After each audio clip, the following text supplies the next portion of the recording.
constituencies more than anything else. One is welfare reform, the welfare system, because there were elements of it that people thought to be very unfair, the way they operated.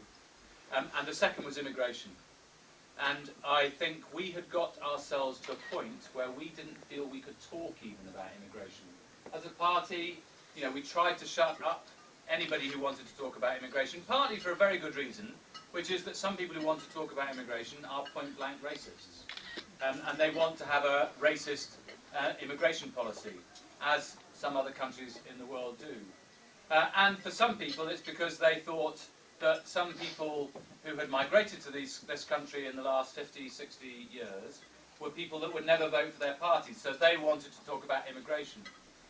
But actually, I think there are good reasons why socialists, people on the left of politics, should want to talk about immigration and do it seriously. And I just give you a few little stories which, to me, exemplify this. I was in Tesco Metro the other day, and in the centre of town, and there was a bit of a fight started between the security guy and a guy who was trying to steal a loaf of bread. And the police arrived, and we all couldn't leave the shop because the guy was standing there. He had a fight, and there was blood everywhere, and so on. And it turned out that the guy was Albanian, and he had very little English, but he was shouting, "You don't understand, you don't understand, you don't understand, I'm not allowed to work in this country."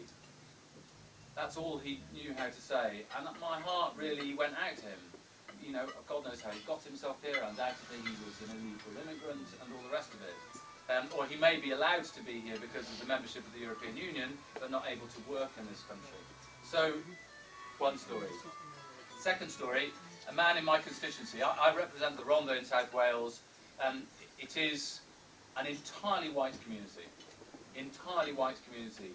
I mean, when I go door knocking, I was door knocking in Felton and Heston the other day, and it was completely different from my life, because there were lots of different names from lots of places in the world.